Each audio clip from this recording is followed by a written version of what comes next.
If you're not converting in open houses, this might be the one video that helps you unlock so much more business just from this one simple source, open houses. I'm going to break down a couple critical things that you might not be doing that, when done, are going to radically change your conversion and help you actually close deals after running open houses.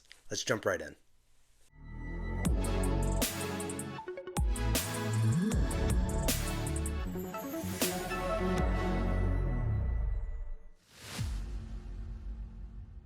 Now, I'm sure there's 1,000 things that you've been taught about what works and what doesn't work in open houses. And as a matter of fact, I can make this video 10 times as long and break down some things. But here's the 3 things that I've found to be absolutely critical in going from being pretty good at open houses, getting some hit and miss traction, versus totally crushing it and absolutely dominating and making open houses worth every single second that you're there. Number 1 is going to be getting every single person to sign in. Remember, this is not a public park. This is somebody's private residence that you are holding open. And so what I always make sure we do is, one, you got to have a sign out there that says you will be required to sign in at homeowner's request. Right, so the homeowner, I have a sign out there that says homeowners requesting for safety purposes that every single person sign in. Okay, and what I'm going to do to make sure that that actually happens is, one, I'm going to stand in front and near the door. This is not, again, a public park. This is somebody's private residence.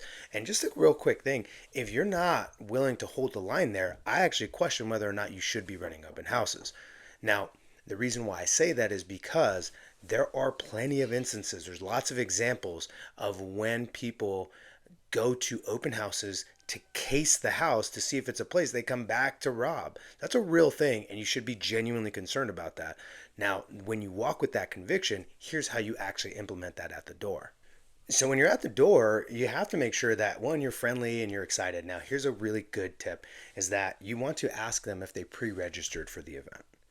Because as soon as you ask them if they pre-registered for the event, they're instantly going to go, uh-oh, I don't know if I'm supposed to be here or if I'm going to even be allowed to have access. And that immediately postures you as the person who's in control of the situation, right? So, hey, thanks so much for coming. Did you pre-register for today's event? And they go, no. And by the way, sometimes they do, because you're posting it online. They booked a private showing, right? So you go ahead, and when they say no, you go, oh, all right, well, don't worry about it. I can fill you in right here. How do you spell your first name?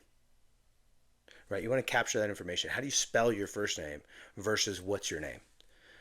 Why? Because people are less likely to. I don't know how to spell other people's names off the top of my head. Even like John, John, is like, it's not at the tip of my tongue when somebody asks me, what's your name and how do you spell it?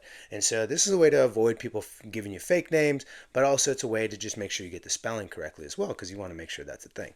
How do you spell your first name? Okay, and your last name. All right, and are you 619 or 858? Right? What area code did they use for their phone number? And then also, are you Gmail or Yahoo, and ask for that information. If anybody gives you any pushback, you just let them know, hey, at the seller's request, at the homeowner's request, this is their private residence, and for security purposes, they are asking that every single person, man, woman, or child, signs in. And actually, not children, we don't make children sign in, but any adult that's coming into the house, we ask them to sign in. By the way, quick tidbit too, make sure all your sellers put away all, they declutter and depersonalize when they're doing that. Some things that some people don't think to ask their sellers to get out of the way are things like computer chargers for like MacBooks and stuff, and watch winders. Keep in mind, if there's a watch winder there, that means you probably have like a $20,000 plus watch. So you should probably not have the winder out there, because even though the watch might not be there, that definitely means the person who owns this has an expensive watch, and when I come back later, I'm going to be looking for that watch. So anyways, that's a whole different side topic. But when I'm signing people in, I want to let them know this is somebody's private residence. I've been asked by the seller. I'm going to capture every single piece of information for safety purposes, and this is not a public park, so if they refuse, I will have to refuse their entrance. And you have to hold the line there, especially if it's an open house where there's a lot of people, because if you let one person in without signing in, nobody else has to sign in. If you hold the line with somebody, everybody else willingly answers all your questions and gives you all the information. So make sure you have every single person sign in, because that's going to help you convert better. And you won't be sitting there thinking, wow, I had a really good conversation when I caught them in the kitchen, but darn it, I didn't hold the line at the front door to capture their information. Now I don't know how to get a hold of that person. That seemed like a very likely client. So keep that in mind. One really important piece that you're going to do after the fact, because remember, you got everybody's information, and there's other tips about making sure you get the cell phone number, and I could shoot more videos on that, but I want to keep it to these three things for this video because it will change. You can go implement that this weekend and you will see better conversion. So first, getting everyone to sign in. Second is personalized videos from inside the property immediately following the open house. Here's what I mean. You're not done with the open house when the open house is finished. So we usually run ours 1 to 4, 1 to 5, right? Whatever that might be. 1 to 4, let's say, is the example. Well, you're not done at 4 o'clock. First of all, you have to like clean up and lock up and all that stuff, but you don't even start that until 4:30.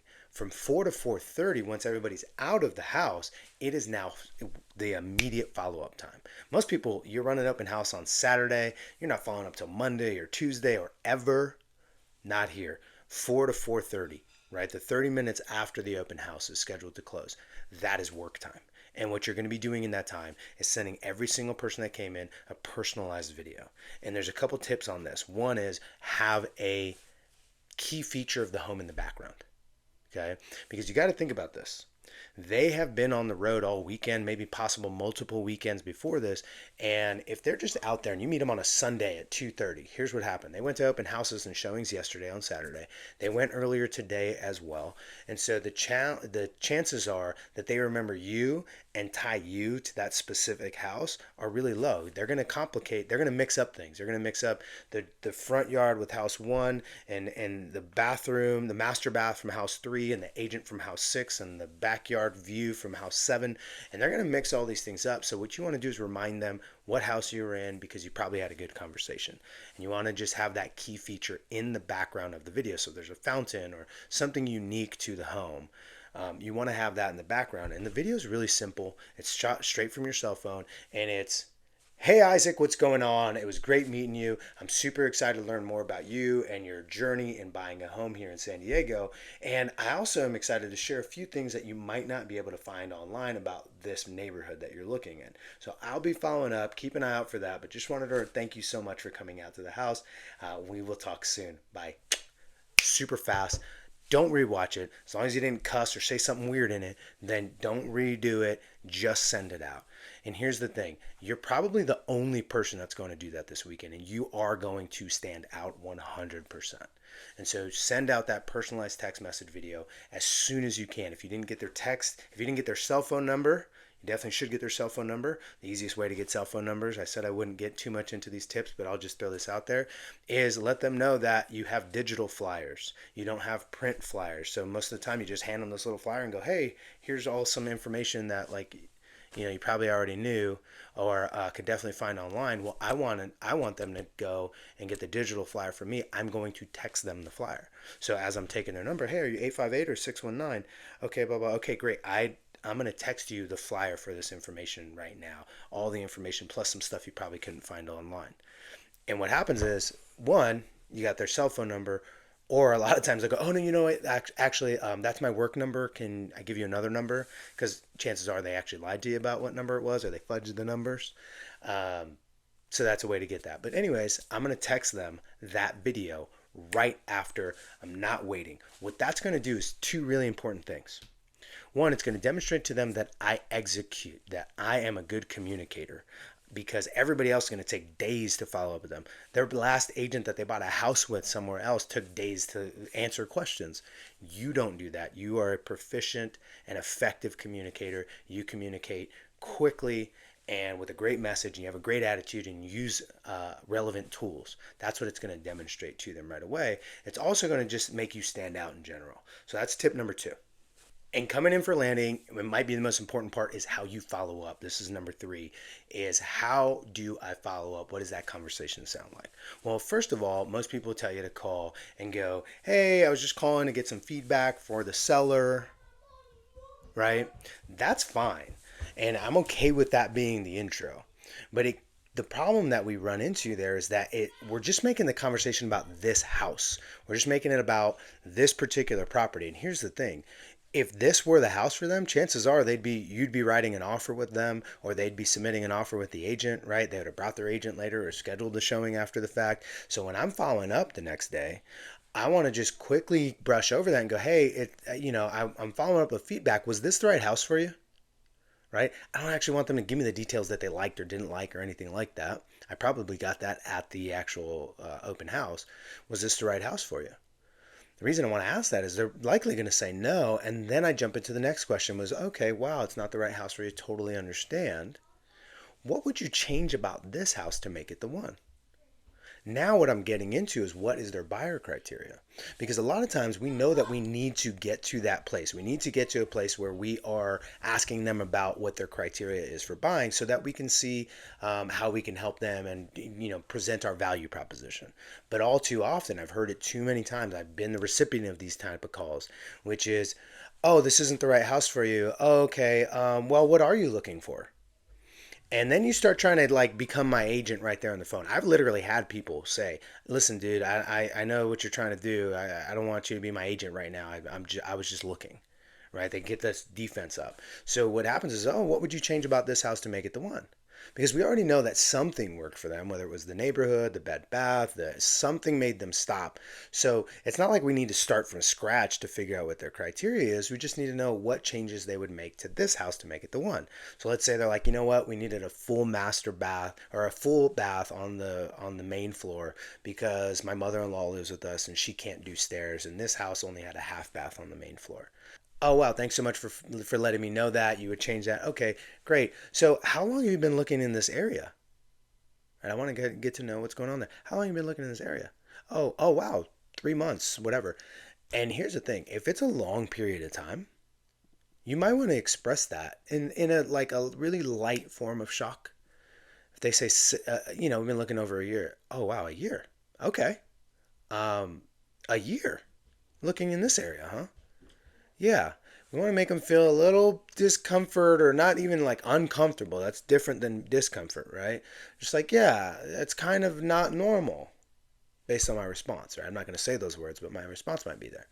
And then the next question I want to ask him is, how have you been going about searching for homes or your home search? And if they need more clarification, you go, yeah, like how do you learn about the houses that you go see? Like, how did you find out about this one?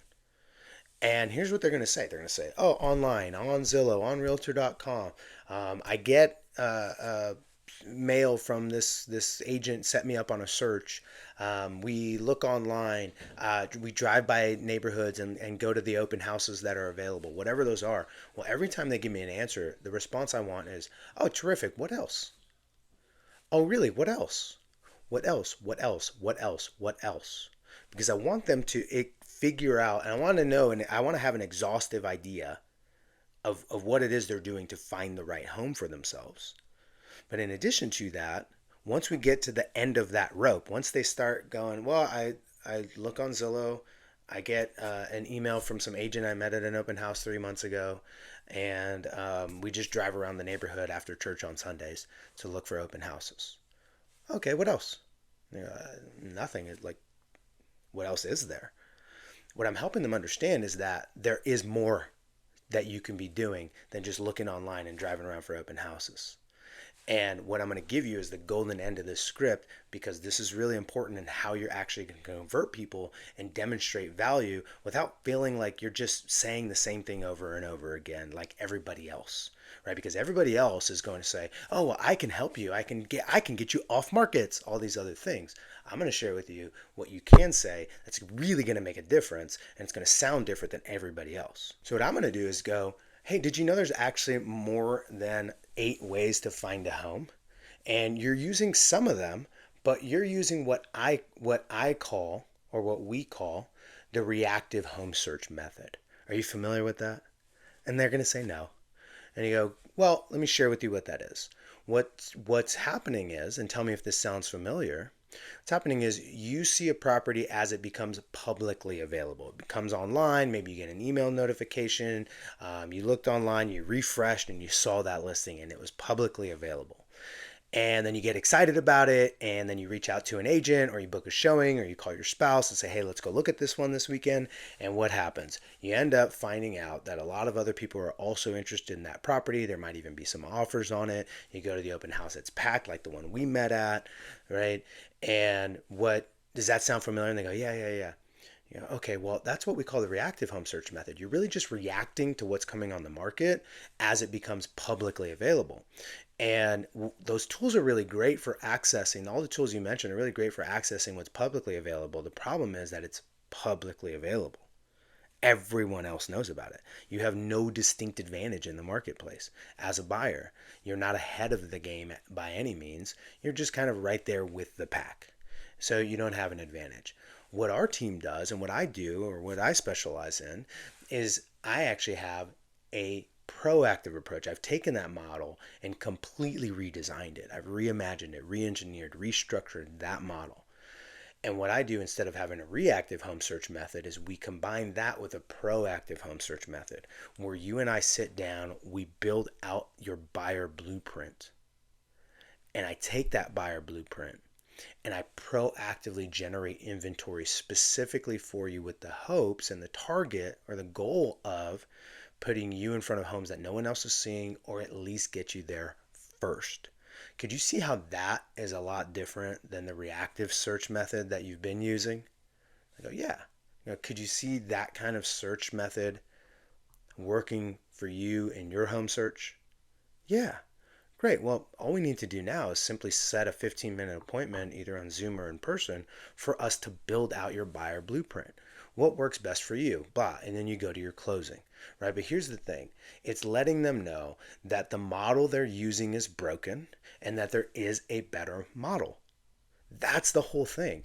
And here's the awesome part about that is even if they're working with another agent, I don't like taking shots at other agents. I love other agents in my community. I want them to succeed, but if they're working off a broken model, I feel the responsibility to expose that broken model and how it's not serving the client and introduce them to a proactive model where they can actually get an opportunity to find a home before someone else sees it, or before or when no one else is going to see it, right? And so the thing that's different, you might be asking, Isaac, how is that any different from promising off markets? It really isn't.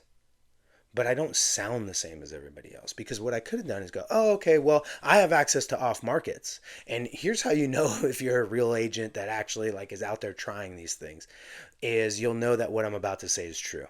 When you say I have off markets, or I can access off markets, or I can get you off markets, however you want to propose that, it's not unique anymore. And almost always you get this response: oh, okay, great. Can you send them to me and I'll take a look? That's not something you want to do, right? First of all, you probably don't have a list of off markets. And if you did, why would you just be letting them sit on the shelf waiting for this one random buyer that wants it and this is a perfect match? That's not reality. What we really mean when we're saying we want to get you off markets is I'm going to proactively generate inventory specifically for you. I'm going to canvass the neighborhood. I'm going to knock doors. I'm going to send letters. Whatever that campaign looks like to be proactive that I'm willing to do for this client, well, I'm not just going to sweep it under the broad statement of I have off markets, for two reasons. One, they might just go, oh, okay, so that means you have some lists of some properties that aren't publicly available. Send them over and we'll see if it's worth talking later. Because again, if you've actually tried these things and used those words, you probably ran into that exact problem. And then two, the problem is that, or the reason you want to say that is because it's going to sound different. You're going to sound different than the agent who's just spewing out off markets, right? It's going to differentiate you. And that's an important thing in today's real estate industry, because it's a commoditized real estate industry. Everyone, and what I mean by that is a banana is a banana is a banana, a peanut is a peanut is a peanut, an agent is an agent is an agent. That's how the consumer feels and thinks, unless you can help them understand how and why you are different. So I know you got a ton of value out of this. Make sure you implement those three things. Getting everyone to sign in, because this is a private residence, not a public park.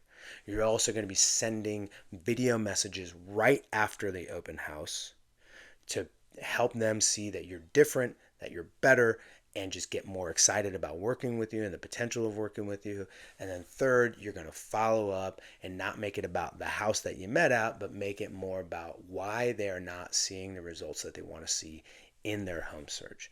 You do these things. There's plenty more we can add to that. There's plenty of things you can dissect in the conversation, but you do these things this weekend. You will see better results. I promise. Until next time, happy selling.